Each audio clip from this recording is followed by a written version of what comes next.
Kwanza kuwakaribisheni Mwanza, kuhakikisheni kwamba mkoa wa Mwanza ni mkoa mkubwa katika taifa hili. Ni mkoa ambao ina idadi ya watu 3,600,000. Mnatoka kwenye mkoa wenye watu 2,206,000, mnaingia kwenye mkoa wenye watu 3,600,000. Mnatoka kwenye mkoa ambao uchumi wake na pato la mkoa huo linachangia GDP ya nchi yetu kwa 3%. Mnaingia kwenye mkoa ambao nchi na mkoa huu unategemewa kuchangia uchumi wetu kwa 7.5%. Sasa nimeeleza pale kwamba mtatembelea miradi 51 yenye thamani ya bilioni 101, lakini pia mtakwenda kilomita 942.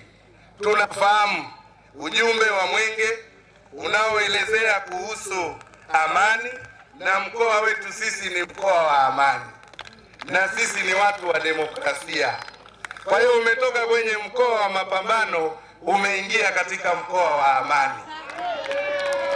Ndio maana ulipopokelewa kule uliambiwa sasa unaingia mkoa wa Mara, lakini ulipopokelewa Mwanza tunasema karibu sana Mwanza. Lakini pia kauli mbiu ya Mwenge wa mwaka huu ni kuzingatia lishe, na hayo tunayatekeleza. Sina haja ya kutoa takwimu kwa sababu ya muda, nitakukabidhi taarifa hii. Lakini pia tunayo kauli mbiu ya malaria na kutokomezwa kwa malaria, ninazo takwimu. Nitakapokabidhi mwenge huu katika mkoa wa Shinyanga nitaeleza kwa ufasaha. Leo nitakukabidhi taarifa hii na ichukuliwe kwamba ni taarifa rasmi, kwa sababu mimi ni mtu nayeangalia muda. Kuhusu mambo ya ukimwi, taarifa iko hapa. Kuhusu masuala ya rushwa, mkoa wetu pia unazo jitihada nyingi zinazofanyika kutokomeza rushwa. Kwa hivyo tutaendelea kutimiza wajibu wetu.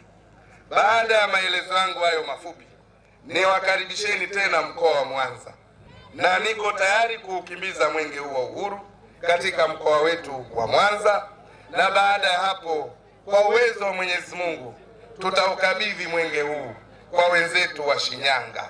Mwanza siku zote tutaendelea kuwa shamba darasa kwa wenzetu kutoka mkoa wa Mara na mikoa mingine nchini. Mwenge oye! Mwanza oye!